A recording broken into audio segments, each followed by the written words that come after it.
Hi friends, welcome to peppy fishing. இன்றைக்கி நம்ம என்ன வீடியோ பார்க்க போகிறோம்னா, ஒரு தூண்டி வந்து அதில் எப்படி ஈயத்தை வச்சு இதில் ஒரு தும்பு மாதிரி செட் பண்ணுறது தான் நம்ம பார்க்குறோம். இது நான் செஞ்சது, ரெடிமேடாக செஞ்சது. இப்படி இருந்த தூண்டி தான் இது.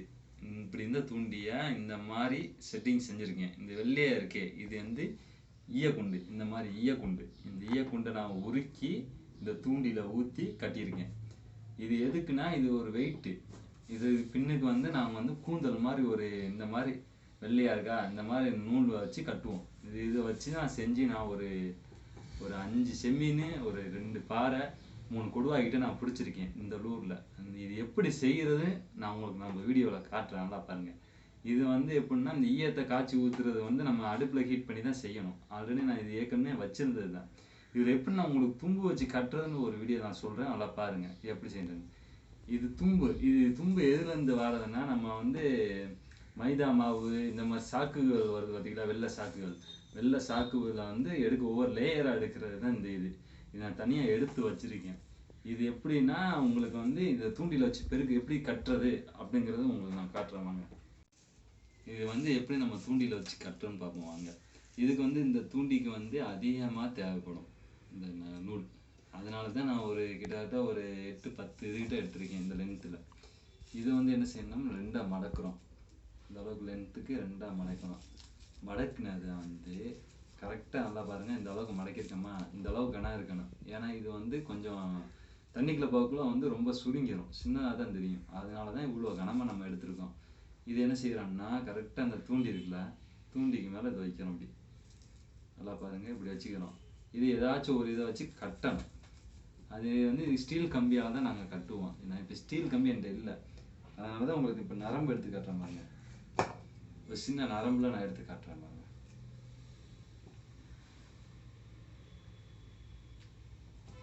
இந்த மாதிரி ஒரு நரம்போ இல்லை ஸ்டீல் கம்பியோ ஏதோ ஒன்று இதுங்க. இது வந்து சின்ன நரம்பு, 32ஆம் நரம்பு. இதை வச்சு இப்படி ஒரு கட்டு ஒன்று கட்டிக்கிங்க. நரம்புனா உங்களுக்கு நிற்காது. ஒரு நூலோ இல்லை ஒரு கம்பியோ வச்சு கட்டினீங்கன்னா நல்லா ஸ்ட்ராங்காக நிற்கும்.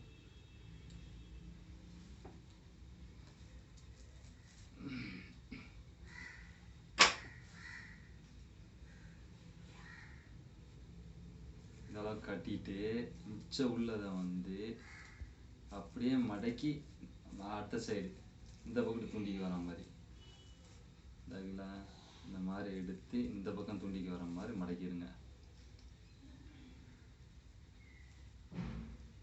இந்த மாதிரி இது வந்து ஸ்டீல் கம்பியால் கட்டுறது தான் என்றைக்குமே பெஸ்ட்டு. நீங்கள் நரம்பால் யூஸ் பண்ண இப்போதைக்கு நான் நரம்பு தான் உங்களுக்கு வச்சு காட்டுறேன். நீங்கள் இந்த மாதிரி ஸ்டீல் கம்பியால் வந்து இந்த அளவுக்கு இறுக்கி கட்டினீங்கன்னா இந்த அளவுக்கு லென்த்தில் வரும். நல்லா தெரியுதா எப்படி இருக்குன்னு? நல்லா இறுக்கி நல்லா டைட்டாக சுற்றிடுங்க.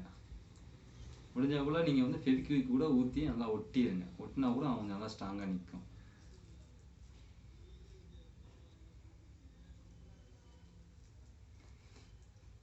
நரம்புனால வந்து சுற்றி நிப்பாட்ட முடியாது, அதனால் ஒரு முடிச்சு போட்டு தான் ஆகணும், வேறு வழி இல்லை.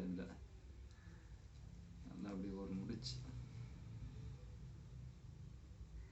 இந்த மாதிரி லென்த்தாக வரும். நல்லா தெரியுதா?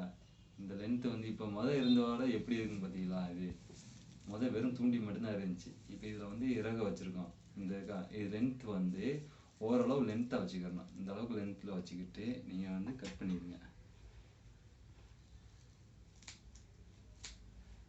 கட் பண்ணிட்டு இது வேஸ்ட். இந்த அளவுக்கு இருக்கா, இதாங்க தும்பு. இது வந்து இந்த அளவுக்கு இப்படி வைக்கக்கூடாது. இது வந்து என்ன செய்யணும்னா, இந்த ஒவ்வொரு லேயருக்கு வந்து தனித்தனியாக பிரித்து நைஸாக எடுக்கணும். அதுக்கு வந்து ஒரு தூண்டியோ ஒரு ஊசியோ எது வேணால் வச்சுக்கலாம். இது குத்தி கரெக்டாக அதை கிழிச்சிடுங்க. குத்தி கிழிச்சு எடுத்தீங்கன்னா அப்படியே நாராக தனித்தனியாக பிரிஞ்சு வந்துடும். அதான் உங்களுக்கு தடினமாக இருக்காமல் மெல்லிசாக இருக்கிற மாதிரி பாருங்கள். எந்த அளவுக்கு நீங்கள் வந்து சாப்பிட்டு அதை கிழிச்சு எடுக்கிறீங்களோ அந்த அளவுக்கு வந்து அது தெரியாது மீனுக்கு. ஆனால் உங்களுக்கு தேவை அதுக்கு வெள்ளையாக இருக்கிற மாதிரி இருந்தால் மட்டும் போதும்.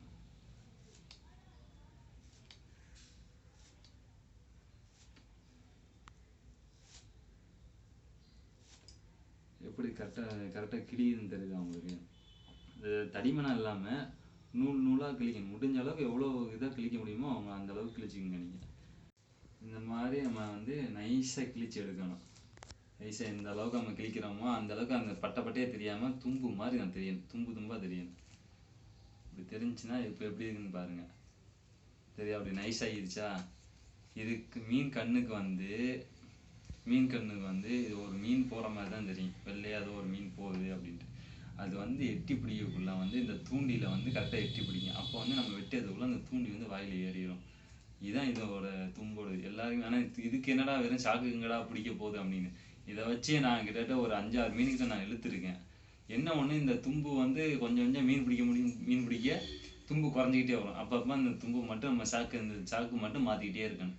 இது அப்படியே தான் இருக்கும், நம்ம இதை மட்டும் மாற்றிக்கிட்டே இருந்தாலே போதும். இதுதான் இதோட இது. அதான் பார்த்தீங்களா? ஓகே.